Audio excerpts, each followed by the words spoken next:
Hi everyone, it's me. You clicked on the video. How's it going? I have a ring light now, so I'm doing pretty great. Cancel culture isn't real. I know, I said something so unbelievably controversial and loud, but it's true. And I don't mean that in the way that we should stop holding our celebrities and our influencers accountable. I mean that in the sense of the cancel culture that we know, that a celebrity does something wrong, they leave the internet and they get no more money. It just doesn't exist. We've seen it time and time again where an influencer does something so unbelievably horrendous. They make the world's worst apology, they slither away for a few weeks, and then they come back as if nothing happened and they didn't do anything wrong. And the internet welcomes them back with open arms. Even when they bombed an orphanage or they texted minors. And with Cody Ko's unceremonious return to the internet, I felt like this was the perfect time to really discuss this problem and this subject matter. So without further ado, let's get into the video. Now, the reason I wanted to make this was because the internet suddenly loves Jeffree Star again. And what really bothered me and brought this anger to the surface was his appearance on the Canceled podcast. Now, I know channels, drama channels, reaction channels have beat this shit like a dead horse, but I didn't get to talk about it. And it's all about me here. Now, I was there for Dramageddon, all right? I was there when Bi Sisters first went live. I had my little James Charles palette in hand, and I looked like an idiot. I had my notifications turned on for Jeffree Star's Twitter, so I saw all the stuff he tweeted after Bi Sisters went live. So I don't know why he's trying to rewrite history and act like he wasn't instrumental in James Charles' initial cancellation.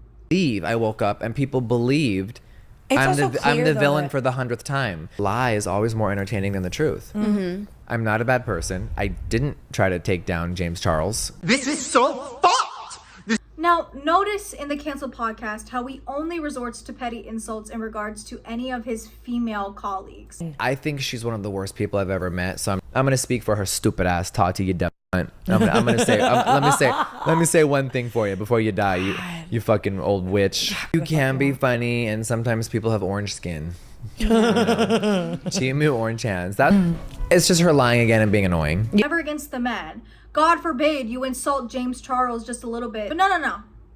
We gotta focus on the late CEO of YouTube. They did. The old 100%. CEO at the time really pandered to a lot of that evil energy and the darkness. Susan? Yeah, rest in peace. Did she die? She did, yeah. It was probably from her James Charles karma. But anyway. Yeah. We gotta focus on her and all of her wrongdoings, not the literal pedophile. And I think it's because, and I know it's because Jeffree Star views the male counterparts as actual colleagues. He doesn't think the same way about any of his female counterparts. But that's a story for another day. I always find it hilarious that Jeffree gets on Tati for being old when he literally looks like Mother Gothel when she's withering away and dying at the end of Tangled. He looks like he served the front lines in World War II. People started re-worshipping Jeffree Star after a TikTok beauty influencer named Michaela was under fire for enhancing a review of a mascara using Ardell Wispies in a situation aptly titled Mascara Gate. Now, don't do that. That is false advertising and that's illegal. You can't do it. But I'm gonna argue that if her worst offense is undisclosed brand deals, false advertising, and a really insensitive try being an influencer for a day video. It's working, it's 519. Try being an influencer for a day. Compared to Jeffree Star's laundry list of awful things he's ever done, I'll take the liar. Well, at least he's honest. No, he isn't. No, he isn't. I bought the Jeffree Star Morphe collab and those brushes broke in 2 days. The red in his conspiracy palette is the patchiest, driest, worst red eyeshadow I have ever used in my whole life. And he was like, yeah, you know what? No, I understand that your brush is broke and it blew up your entire house, but that's usually error. That's your fault. This company is amazing. They're great. Motherfucker, what? Jeffree Star will be brutally honest with a company that doesn't pay him. If he's not on their payroll, he will give you the brutal, honest review and talking about how shitty the products are. But if that company pays him for any type of sponsorship, if he's on their PR list, he's all up their ass. Like every other beauty influencer ever. So stop acting like he's special. The reasons Jeffree Star will never, ever, ever be truly canceled is because Jeffree Star, and same thing with James Charles now, sells a product. It is a status symbol to have a Jeffree Star makeup product. Just like it is if you have Rare Beauty, Fenty Beauty, Haus Labs, any of those things. He knows that his name and his brand is a status symbol to a lot of people. He has built his brand up to be semi-luxury, expensive, and he promotes it that way. And it's also one of those things that like people who don't know him outside of the internet might just like the products. And so he will always have an audience for people who doesn't know who he is and what he's done. And the fact that he grifts on TikTok like Jason Nash doesn't help matters in the slightest. And don't get me started on Tana and Brooke for putting him on this podcast. So Tana and Brooke are their own entities of cancelable people. Tana Mongeau has had so many cancelable offenses, and if one of them includes giving several people heat stroke, jail. If you've said the N-word with the hard R several times, you should cease to be. Brooke recently went under fire for a lot of the same things Tana Mongeau was originally under fire for. And both of them gave the excuses in their apology that it's a product of their environment, it's how they were raised. And granted, I understand that to an extent. You know, racism breeds racism, homophobia breeds homophobia, sexism breeds sexism. However, I'll argue two things.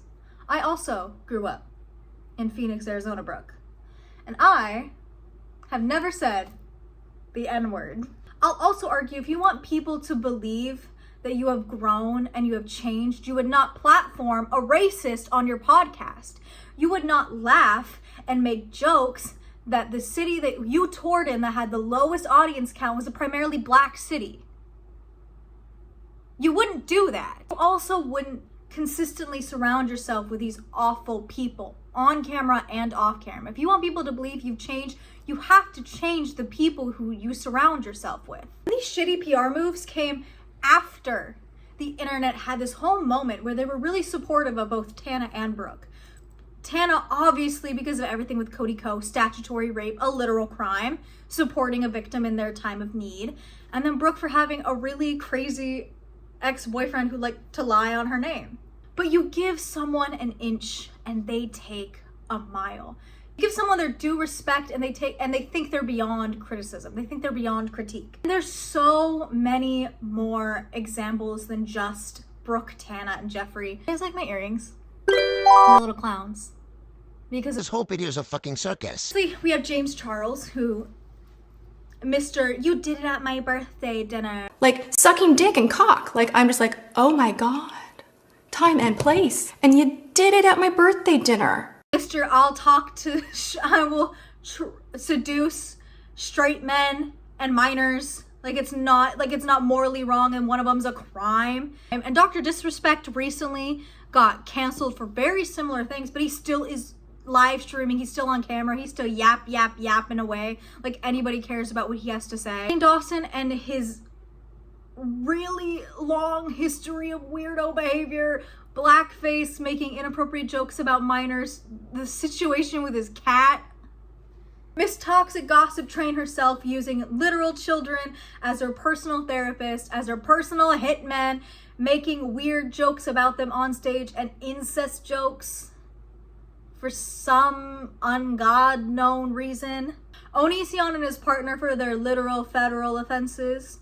This is the only one I'm not sure how he still makes money. He's like a cockroach at the end of the world, just still skittering by, and I can't kill him.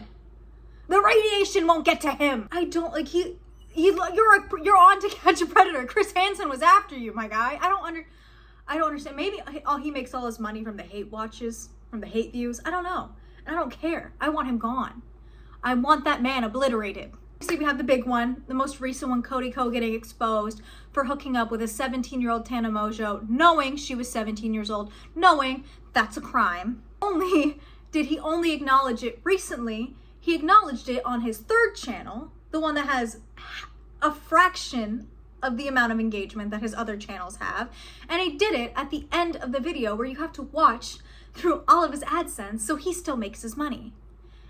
Not only did he do it way too late, it is the worst acknowledgement of the situation I've ever seen. And this is why they tell you to not trust a frat boy. And what did we do? We made him the golden boy of the commentary community. That's our fault. We should have known better. It's like every single member of the Dream SMP ever. And I've lost track of how many of them have just done shitty, awful things. I mean, we all saw Dream and Gumball Watterson. I think the only one who hasn't done anything wrong is Tommy Innit. He's a victim. And then there's David Dobrik, who now has a pizza place, despite literally disabling his best friend. Go away. And then obviously the Paul brothers, now famous wrestlers. Logan has Prime with KSI. He's doing stuff with Lunch Elite with Mr. Beast. And then God forbid everything going on with Mr. Beast. So it's over and over and over again that we see this. And it's just exhausting. And you know what? We're taught as kids that if you do good things, doing good things is the only way you get good things. If you do bad things, you don't get the good things. But when you grow up and you live in the society that we live in, it just continuously rewards this bad behavior. Why do these individuals who do awful things, who are literal criminals, who are morally bankrupt at best, why do they get rewarded with successful podcasts, with successful brands, with Broadway shows, with brand deals, with everything under the sun? Why do they keep getting rewarded? And why do we, as the internet, still let their presence slide? There is a few reasons for this, and one of them, the first one I'm going to talk about, is honestly kind of niche in terms of how many people this really affects and how many people this is the reason they're not canceled. The first one is that a man is allowed to be fallible where a woman is not. A man is allowed to make a mistake. He is allowed to make an egregious offense where a woman is not even allowed to do something so minor. At the time where everything was exposed with Cody Ko originally, and everybody got down Brittany Broski's throat for her albeit insensitive response to the situation. Now, it was poorly worded, but I saw more videos on TikTok about how we need to cancel Brittany Broski. Like, this is unacceptable. Brittany can't be talking like this when she's not the one who committed the crime. Cody Ko committed the actual crime, but you want to hold Brittany accountable first. I mean, Colleen Ballinger and James Charles have the same level of offenses, but Colleen Ballinger got completely torn to shreds, while James Charles is allowed to build a successful makeup brand. We will continuously jump down Michaela Nogueira's throat for false advertising, for enhancing a review, for these things that are not good things to do, but we'll let Jeffree Star supporting Davi Vanity slide. We'll let him supporting Donald J. Trump slide. We'll let the hush money slide. Even with bigger celebrities, one of the biggest ones that I can think of right now that's current is Justin Baldoni and Blake Lively. Now, I am not fully caught up with Justin Baldoni's lawsuit, so I'm not going to get really into it, but it is so disheartening to see that we have seen with text, with proofs in Blake Lively's lawsuit. And I'm not sure if Justin has extra proof, if he has other things. I'm not sure about any of that. But we saw that there was an open smear campaign. We saw all of the awful things that he and his production team had done, but we're still willing to forgive the man. Okay. Chapel Rowan will be called a diva, will be called a brat, will be called undeserving her fame when she stands up for herself and her own boundaries against not only fans but paparazzi, but God forbid Tom Holland almost beat the shit out of one for Zendaya and he's labeled a hero. Society is so inherently misogynist, and the sooner we accept that as just being a part of why some people don't get to face consequences, the better. It's so much easier to hate a woman than it is to hate a man. The second reason is probably the most common one, and really just the answer, is that a cancellation only works when the influencer is willing to step away. There will always be a casual watcher, there will always be casual viewers, the offline people who don't know about anything that this person may have done or anything about their past, and just likes the content, just likes the music, just likes whatever they do. So they'll watch it over and over again. So they will continuously make this money and have this influence and have these fans unless they step away. The only successful cancellations I've seen in my years of watching YouTube, on being on the internet, there's only a handful, and that's Cryotic, Sky Does Minecraft, Creepshow Art, which I forgot to write a segment on, and I realized this creator as I was filming this video. So we're not gonna get deep into Creepshow Art, but just know she's included. Maybe I'm Alex. It's only been 8 months. So give it a year and we'll see. And then Jenna Marbles. It feels illegal to put Jenna Marbles' name with these people, but it's gonna make sense in a minute. Just trust me. Cryotic was a gaming YouTuber and also a YouTuber who read stories, creepypastas on the internet. Best known for being friends with PewDiePie, Markiplier. I was in love with him. So this betrayal hurt so bad. He was Corpse Husband before Corpse Husband, if that makes any sense. On June 20th, 2020, allegations against Cry surfaced about him doing inappropriate, explicit things with over 18 women, a lot of whom were minors. Cry admitted to the allegations in one of the worst apology videos I've ever seen in my life. I have a list of the worst ones and it's up there. Oh, is it up there? And it's still on his channel if you want to watch it. If you want my, if you want to prove, if we want to talk about it later, you go watch it. Even one of his ex-girlfriends knew that he was doing this shitty stuff over Skype. The internet completely tore Cry to shreds, hated his apology, hated him, and he has been radio silent on the internet ever since. In a similar vein, Sky Does Minecraft was an incredibly popular Minecraft gaming YouTuber with over 10 million subscribers. He was best known for his family-friendly gaming content. Now, in January 2022, his former girlfriend came forward with screenshots and a police report displaying that he was not only an abusive partner, but a manipulative partner and an absolute piece of shit. This thread that she posted all of it on is still on X, and I will provide that link down below because to this day, she still deserves support for every single thing she's gone through. So I'll link that down below if you just want to take a look so you can get a better understanding of what I'm talking about. And not only in those screenshots was he an abusive partner, he was an animal abuser and a racist. Just as you do, apparently. As all of this came forward, a lot of his coworkers and friends came forward that, yeah, he's kind of sucks. He promoted a toxic workplace and a lot of other things. It was a huge deal on Twitter and X at the time. While Sky Does Minecraft no longer posts on YouTube, he still does post on X promoting his really shitty music. His really fucking awful music. And his engagement is so low, and he only has 23,000 monthly Spotify listeners. And if I know anything about the Spotify algorithm, that means he's making no money. And he had to change his username on X. So I'm going to consider that a successful cancellation because that to me is the equivalent of changing your name and moving to Guadalajara. Now these are really quick and rapid fire breakdowns of what happened to these individuals. And there's a lot more information with each of these people and what they did that could be their own deep dives, and maybe I'll do it someday. Maybe I'll go back down the rabbit hole, who knows. But there's a lot of people who have covered these situations, so I implore you to watch any video by any other creator discussing any individual that's mentioned in this video. Let's get into Jenna Marbles. Now, Jenna Marbles is the example of an influencer who says that they have changed and they genuinely mean it. She was the people's princess with almost 20 million subscribers at the time of her leaving the internet, and she was at her prime. Her views weren't slowing down, her engagement wasn't slowing down. She was at the top of her YouTube career. In the later years of her career, her content switched from sexualizing herself and a lot of other things to wholesome dog content with her fiance, and some of the weirdest shit I've ever seen in my life. Do I look like a chair? She cared about what her audience said. She cared about what people said.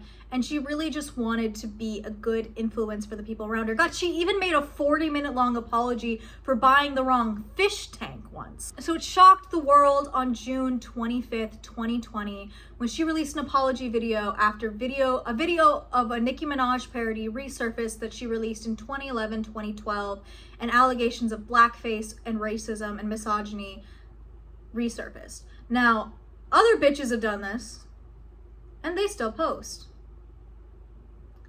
But Jenna specifically said in that video she doesn't want to remain on the platform when people are still hurt and offended by what she did, and she can't change that. There's always going to be people that are hurt by what she had done.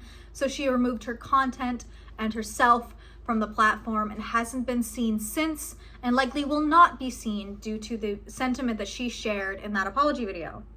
The last we've seen of Jenna was in 2022, December, where Julie and Solomita, her now husband, posted their wedding photos. Despite the motivations for each of these individuals leaving the platform, Cries and Skies definitely being more selfish while Jenna's being a genuine apology for her actions, the results of them leaving were still the same. They no longer have the influence and the money and the platform that this app provided them. I'll say it. The average influencer doesn't care about being canceled. They care about the lack of money and the lack of influence that their fame provided them. They didn't care enough to not do the shitty thing in the first place, so they sure as hell don't care about what the shitty thing made them look like. They also bank on the internet's short-term memory to forget that they did the shitty thing that they did. They wait for someone to do something slightly less or slightly worse than what they did, and they wait until the internet's attacking them to come on it and either dogpile too or just start posting content like nothing happened. And our goldfish brain just lets them do it. I think the moral of the story is that embarrassment doesn't exist with these type of people. There's no embarrassment for being exposed for being awful. There's no embarrassment. There's no guilt for doing the shitty thing that you did. There's no guilt and there's no embarrassment for having the audacity to come back to the platform, to come back to any platform after you did something horrible.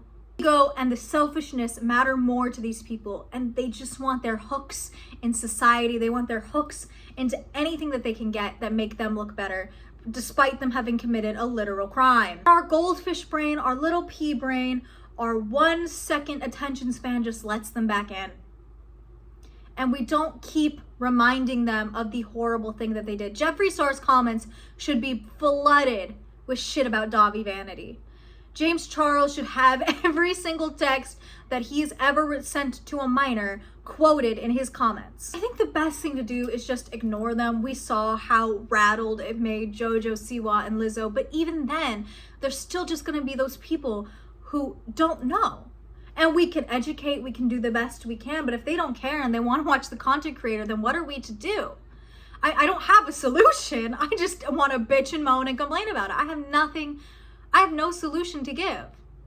Other than if we recognize this behavior, we can be less angry that these people keep returning. Anyway, that's it for me. I appreciate every single one of you watching this video. It means so much to me. I actually have to go because I have to film an apology. I accidentally doxed the admins of WikiFeet. Bye.